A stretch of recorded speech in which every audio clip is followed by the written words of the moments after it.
So let's talk about compassion, shall we? So are we okay with this forward order thing? Yeah? Are you seeing how, after all this talk, we're getting close to past lives or not yet? No. Not really, right? Not at all. We'll get to that now, but before we get there, the argument is the mother of all things. If you're ever going to be omniscient, if you're ever going to be a Buddha, if you're ever going to turn correct, the mother of all that is Mahakaruna, compassion. Right? So say Ninje, and then say Jampa. So Ninje is the Tibetan word for compassion. Yeah. Sorry, what's J? J Tsongkhapa. King or Lord, right? It's an honorific. Great, thank you. And Nin is essence or heart. Yeah. So look at the word they chose to say compassion. Lord of heart. Yeah, isn't that beautiful? Lord of heart. So that's compassion. Ninja. You have two types of compassion. You have Jampa. What's Jampa? It's love. Okay, it's a word for love. And there's 100 translations, but the essence of it is love. So Ninja is compassion, Jampa is love. They're both a kind of compassion. Just so you know, not necessarily, or maybe it is on your quiz, I can't remember. Ninja is the king of hearts is the one that wants to remove people's suffering. You see someone, you feel this compassion, and you want to stop suffering for them. You see them suffering, yourself included, you just want to stop it. Jampa is, you see the suffering, you want to give them happiness. So there's a difference between stopping the kid from hurting and giving the kid something that gives them joy. Yeah?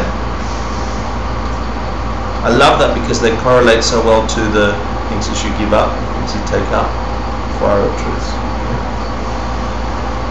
And so within Ninja, which is what we're mainly talking about, so to remove suffering, what do you think Ninja Jempo is? Great. Great, yeah, compassion, excellent, or Mahakaruna, right? So Ninja is compassion, Jempo is great. Within that, you've got Dreldu or Kyobdu.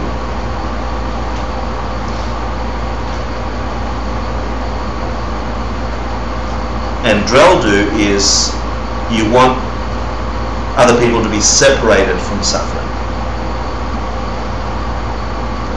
And what do you think Kyobdu is going to be? You want to protect them, you want to take care of them. Okay? They're just all the flavors of compassion. Now you're going to need both. The one that wants to remove people from suffering, and Jampa, you want to give them love, you want to give them stuff in order to develop bodhicitta. We'll talk about that in a second. So the two things you need to develop bodhicitta are going to be the detail here of the wanting to remove people from suffering, being separated from suffering, and covering them with, sorry? Protect them, yeah, correct. And then you also want to give them all the stuff that's going to make them happy, Jampa. Yeah? You need those two things to produce bodhicitta. And you remember there were 7 steps to producing bodhicitta. I think it was ACI 1, was it? No, ACI 2, refuge. There were really 8. There were really 8, correct. Yeah. Good. We started at 0. Remember, 0 was a number. Yeah. Good. Well,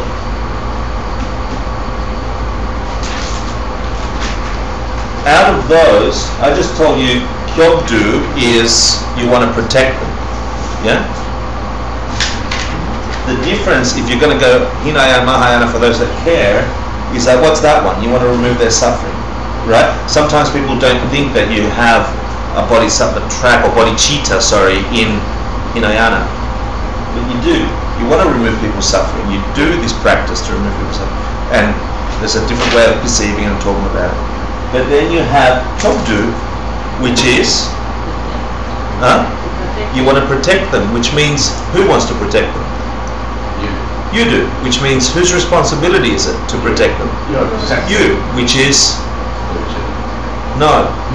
Out of those 6 things that produce body, 7 things that produce bodhicitta, what's the second last one? It's Lakshman. Laksana. Excellent. Thank you. It's your responsibility. You want to protect them. So Hinayana, Mahayana, division of compassion. One wants to remove people from suffering. One says, I want to give them protection, and I'm going to do it. Doesn't matter if they put me on PBS. Doesn't matter if they put me.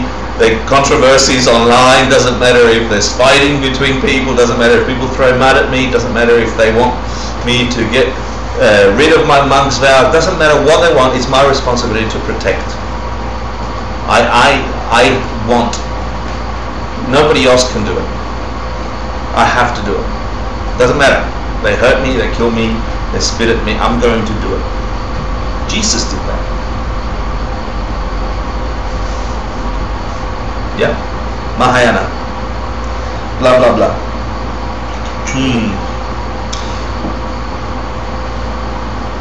Oh, and then we didn't have it on the other side, but under we did Tukje Jempo. Good, cool. So say Tukte. Sorry, Tukje Jempo.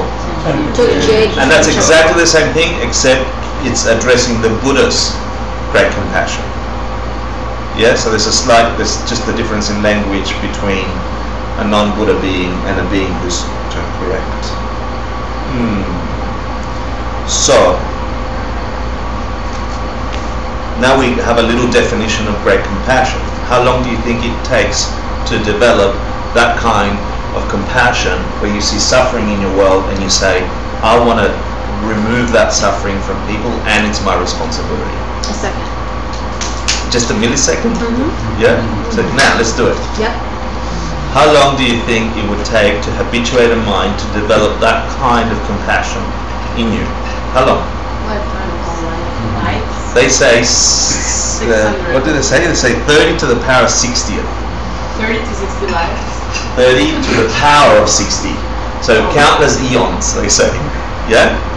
Countless eons to develop that kind of habit. I mean, you think about your everyday. You're fairly compassionate people. You love other people, right? Think about today. Whose hair did you brush? Out of all the 7 billion people on the planet, whose hair did you want? Well, not you.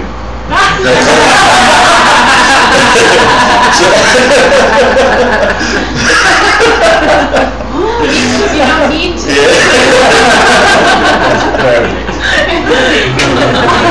It is turned correct. But seriously, whose teeth did you brush? Who did you feed?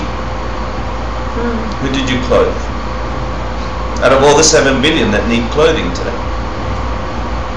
Honest. Yeah? Who'd you put to bed last night?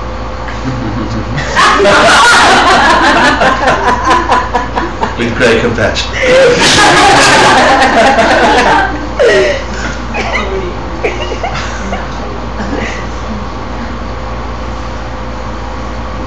So it would take a long time to change that kind of mind.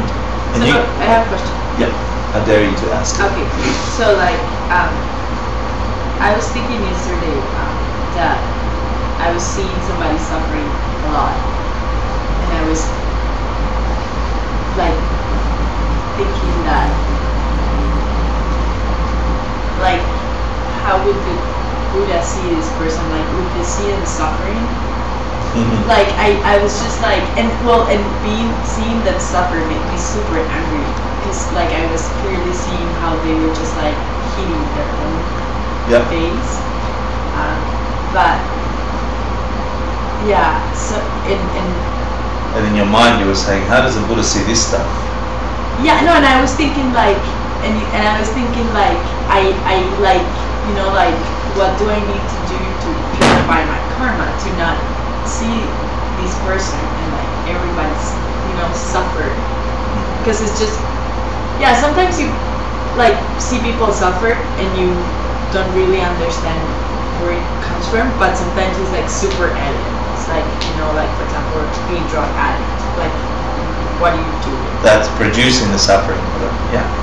Okay, but what's producing your experience of them as suffering? I mean, first of all, it makes me suffer to see this person do this.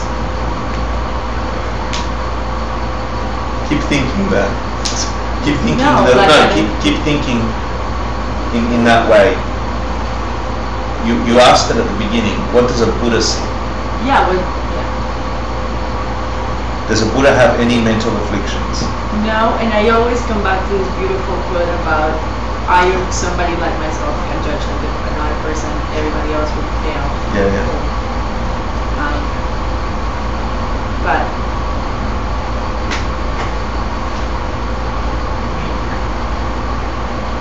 I don't know. I just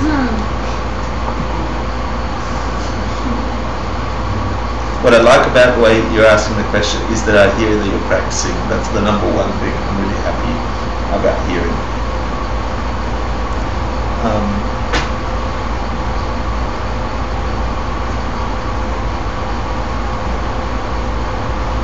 Where is the suffering occurring when you're observing it?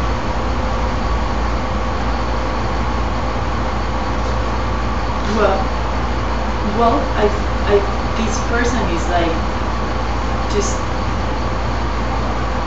you know, I think choosing not the right things to make her feel better, and it's like a chain, and because of that she relates to Yeah. people, and because of that it's like. So in your nominal reality, understanding nothing about wisdom or emptiness, right? Where can it come from?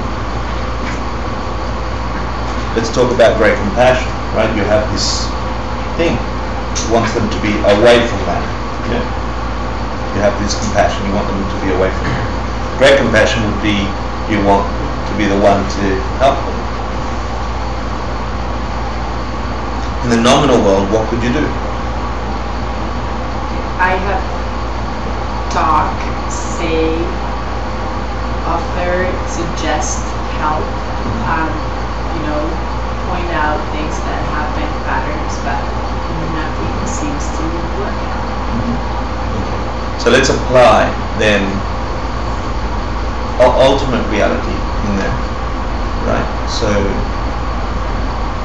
applying wisdom to that is saying that things come from, the way I experience the world comes from the seeds that I've planted in my world, except they've grown and become massive, and now I see this world the way I see it, with edges breaking and the rest. And I've got some seed to experience somebody hurting themselves with a specific addiction, on top of which I have another seed where they're not listening to me, to my suggestions, right? They're not heeding my, obviously if you stop doing that, you're going to not suffer, yeah? That works in this world. If you stop doing that, that doesn't happen. And they're not listening to it. So there are several points of intervention from the ultimate point of view, from the seed point of view, that you can address. A, you can be absolutely certain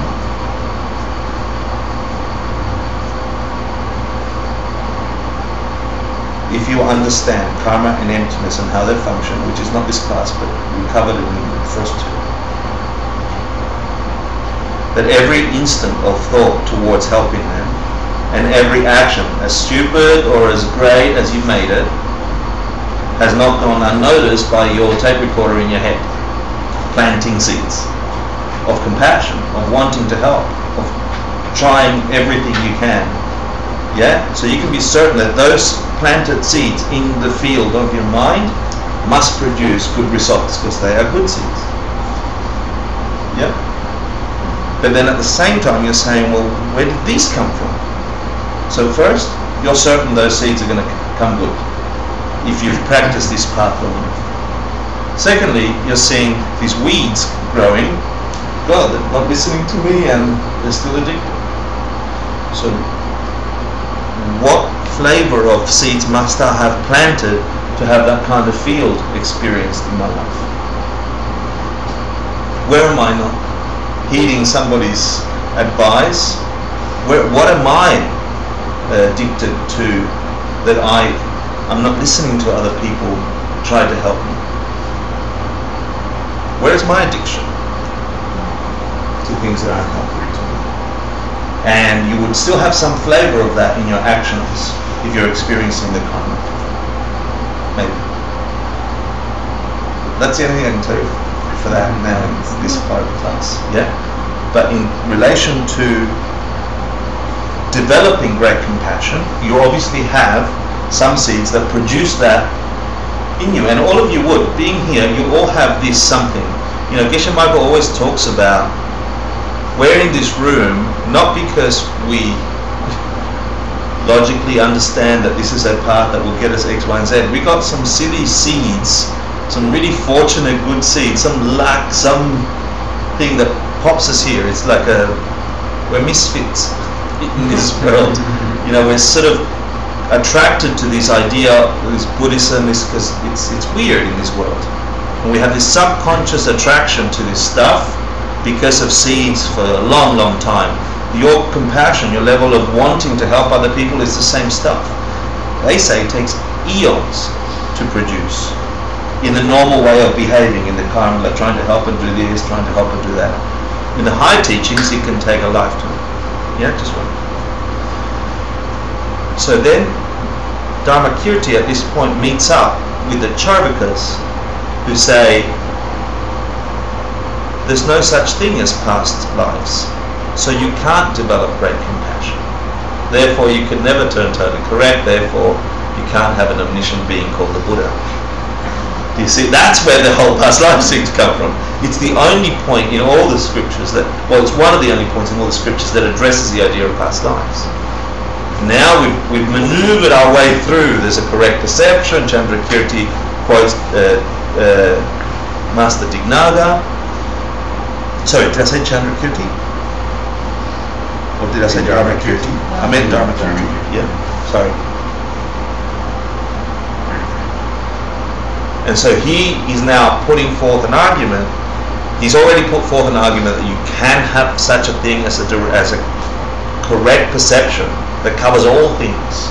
Then he talked about the flavor, that a being can become that. And then he talked about the flavor of omniscience. And he fought against people who said, well, you can only be omniscient if you're the creator of everything. And his argument was, well, you can't be the creator of everything. If omniscience is one of those many things, you must have been omniscient before you were omniscient to create omniscience. It's like a man riding on his own shoulders or a knife cutting itself. Yeah? That's two arguments in Tibetan for that idea. So I think he smashes that idea that an omniscience is a static thing, it's an unchanging thing, and that you must necessarily have creator with omniscience. He says no, omniscience is a state of mind. It's produced. The mind is produced. It's a changing thing. It has a cause. And the cause is, using Master Dignaga's 5 statements, using the 4 reasons, the cause is great compassion. And that takes a long, long time to produce. And then he meets up with the Charvakas and they go, oh, well, then that's not true, because obviously anybody can see that when the body dies, the mind dies. It stops moving. Obviously. Any idiot can see that. Not only that, there's no life in any of the sperm or egg or anything. It's just like stuff. And all of a sudden you have a baby. And it's got a mind. Obviously the mind comes when the body comes. Therefore the mind is dependent on the body. And in 5 minutes I'll give you the 3 arguments why the mind is dependent on the body, which is what we should be meditating on, which I did a rushed version of in our meditation. Are you following me? Yes. The whole course is to get you to think about these ideas, because these are important ideas that should shock a little bit our assumptions, the prejudices that we're born with. This is a completely different way of looking at the world. Initially I used to think it was so primitive because it's older. We have that in our world. We say anything that was before must be primitive. We know better now. Everyone thought that. Yeah. What happened anyway? What happened to all the people that believed in hell in the Middle Ages? Where are they? You know. Anyway, the 3 reasons that Charvakas believed the mind died when the body died was, number 1, ladies and gentlemen, the mind is a quality of the body in the way that the ability to make a person drunk is the quality of alcohol. Yes. So you put a mind in the body, yeah, it has a life in it, you kill the body, that's it, mind's finished. Sorry, the other way around, yeah? Alcohol in the person, drunk. Mind in the body, life. Kill the body, no life. Yeah? Second one, the mind is by nature dependent on the body in the way that a design that you put on a wall is dependent upon the wall. Yeah, so I can put a design on here and it will be on this wall, and the shape of this wall, and the form of this wall. And the last one is the mind is a result of the body in the way that light is a result of a lamp. So they're saying, look, the only reason you have consciousness is because you have a body. And you can sum them up. And when that body stops flopping around doing its stuff, it's finished. There's no more. Therefore, no future lives. Therefore, no great compassion. Therefore, no omniscience. This is all we have, people. This is what the Charvakas are saying. That's also what like most people believe now. That's we mostly believe that, really. Yeah. We, especially the post all the scientific theory, really challenging all the religious beliefs of our time. What does that relate to reincarnation? Because now Master Dharmakirti is going to go, oh, that's interesting. You're saying that the body is the reason for the mind. The only way we have life is if we have bodies. Yeah? And their argument is that there's no past lives, there's no reincarnation. And so now Dharmakirti is going to go, let me disprove that. And that's the next class. The next class will actually talk about past and future lives and why, in order to prove what? In order to prove that you can develop great compassion, so you can develop bodhicitta, which is the mother of, or great compassion being the mother of omniscience. Yeah, all the way up to omniscience. Yeah. Are you with me? Yeah. Does it make sense? It's tricky. It's tricky? Yeah. Let's do it again. Summary. But no, I mean I totally got it. You do? Your We can do speech, summary. your Yeah, summary. Do summary. Huh? Yeah, we Do can do a summary. summary. Let's do a quick summary. Yeah. Next class, Master Dharmakirti is going to fight the Charvaka's argument that the mind is dependent on the body. Are you with me? Yes. Why is he doing that? Because the Charvaka said the mind is dependent on the body, therefore you can't develop Great compassion. great compassion. Why are we talking about great compassion, thinking of the fourfold order? Because great compassion was he cares for all beings, which produced He's the teacher. he's the teacher. And because he teaches He's turned to emptiness, he Turn to bliss. turned to bliss. Turn to bliss.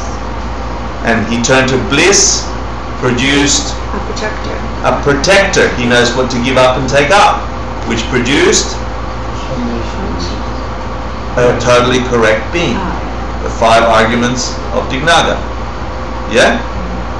All this course is saying there's such a thing as a valid, correct perception. There's one being that has all of them. He has omniscience. Then he's arguing with the people of his time, saying some people saying there's no such thing as omniscience without being the creator of everything, so he attacks them and says that's not true. Because omniscience is a changing thing. It's a quality of the mind. And so he wins that argument. Now there's omniscience. And he goes, how do you get it? How do you turn correct? You Great protect. You this, all the way down to the essence, which is great compassion. And then he meets up with these people and go, oh, that's not possible because there's only one life. You're done. And it's dead.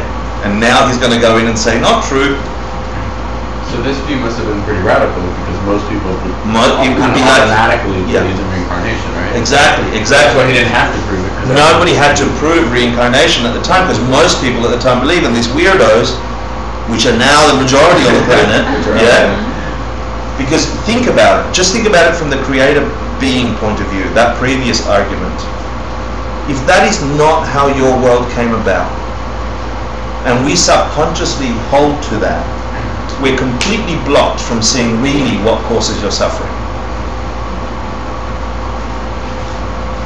if you don't investigate past and future lives, if you, like the Charvakas, think that's it, when I finish flopping around, I'm done, I'll go into the ether, or I merge with Mother Earth, or whatever the hell we think.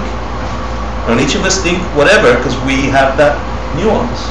If that's not correct, if we can find really where this world comes from, then that thought is blocking us from finding the truth, removing suffering.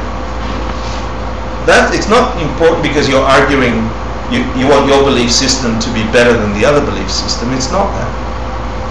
It's like, what if that belief system that you were born into and I was born into, that prejudice, just like the Tibetan prejudice that there is past and future lives, most Tibetans can't tell you why.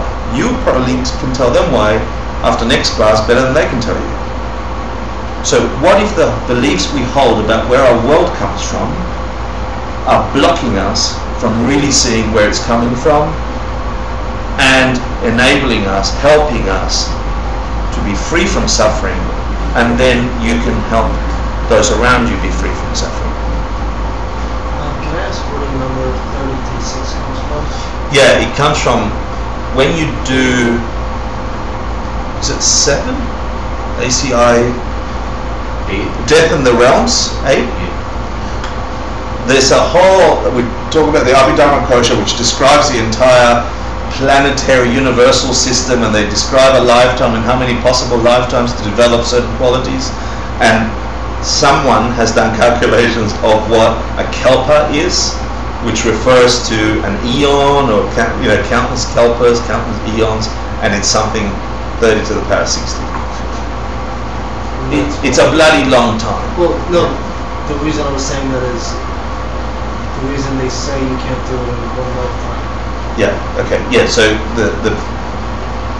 the assertion was that it would take so long to produce that kind of compassion, just looking at our selfish nature, that it would be impossible to become totally correct and to become a mission. Yeah, good question.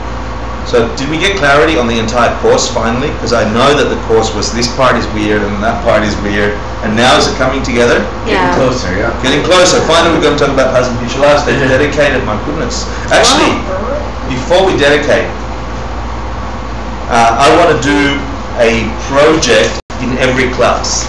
Okay, I'm going to invite you and the next people to come. Okay, every class I want to dedicate 10 minutes, if you're willing to. At the break is fine. I didn't do it today. To pick one person in your life, one person in each one of your lives that needs some loving. Yeah, some beautiful grandma, auntie, dad, somebody that is sitting alone and needs some loving. Yeah. And my suggestion is, let me see if I find it. You all know I've got a godmother who is 90 something. Mm-hmm. Yeah, she rocks my world. Mm-hmm. I love her. I honestly love her. Mm-hmm. I'm going to show you a picture of her. She's looking older now. Actually, I'm going to show you a picture of her when she was our age. Wow. Yeah, that's not her. That's not her. That's her. Check her out. Her long legs. Wow. Yeah, her name is Lolita. She's 91. When I went down to see my mum, look at her. She was happy, like you guys are happy. Yeah. She had a whole life. Brand new radio. Yeah. In the background. Then they got a new car. Yeah, just like us. Yeah. New car. Nice. She always liked babies. She could never have kids. That's why I was her favorite. Yeah. She just loved every time she could get her hand on a baby, she'd grab the baby. Yeah. That's not me. That's some other little bastard. Trying to take her away from me. I can tell.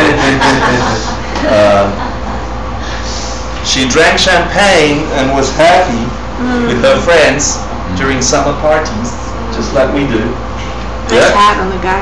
Yeah, the hat was a bit weird, right? The guy. She went to the beach and collected shells like you do. Yeah? Yeah, easily. Yeah, isn't it nice? Look, she loved a husband, a boyfriend, they drank champagne and they were merrily ever after. Yeah? Just like when she danced, look at that, isn't she like Madonna? Oh my gosh, yeah. Isn't she just magnificent? Don't cry. Me, Argentina. Isn't that just magnificent, right? Yeah. So she's just brilliant, and look, and she is happy. Yeah? She is just absolutely happy. This is a human life. It's exactly like yours and mine. Let me show you her today. With the 108 life blanket. Right? Her husband's dead. 18 years now. She's really lonely. She cries at night. She doesn't like the dark. So, what I propose is that I ask you to, each one of you, write her a little note saying, I love you, Dorita, or Hector's awesome, yeah, or something like that. And I'll give you the stamps, and I'll give you the envelope, and I'll give you the card, and all you have to do is write some silly thing in Spanish and bring it next class. We'll send it all together. And then all of a sudden, in her mailbox will appear 30 I love you, Dorita things, or you're funny, Dorita, or something nice. Tell her something in Spanish. So figure it out. Find a friend. Google Yeah. Translate. Google Translator. Yeah. Just getting cards in the mail will give her meaning. Yeah. And so after we test it on Dorita and blow her brains right with happiness, I want to get a person in a hat for each one of you, and then every class will pick your person, and you got to be prepared to show us pictures of them. Yeah, and tell us about them. And what they did for you and how they loved you. That should only take 10 minutes. But 10 minutes every day, every week, once a week, we give something outrageous to somebody that's just sitting at home. She's lonely, she's really lonely, she lives by herself. She cries at night, she's afraid of the dark now. She fell over, she hurt herself, she's now afraid that she's going to die that way. And all those pictures, all those beautiful things, they're gone. You know, she's a lovely lady. She deserves some love. Yeah. So I'm going to ask you if you'd like to do that. I'm happy to give you cards, which I have just prepared earlier. Yeah. And if there are any spare, you can pass them along. Yeah. So I'll bring the address, or I'll post the address, or whatever. If you want to do it now, you can write the address on the envelope, and then all you have to do is send. Yeah. So let's dedicate first, and then we'll do the activity. Ukir jishir metotram Viral vinchir indegempadi Sangha chindu mitelvarki Dropun namda shinla chuprasho Idam Guru Ratna Mandala Kamniyatayani Gigawoken Sunam Yeshe Sokshin Sunam Yeshe Rejumde Anambadani Zukasho.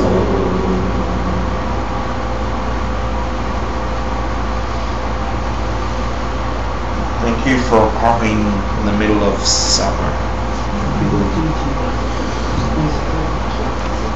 My pleasure, thank you. Keep coming. So seriously, I'm going to put up her address on the thing, and if you can spare 5 minutes, just write her address on that envelope, take it home, take some stamps. It will require 3 stamps each. So it's $1.05, yeah, to get to Argentina.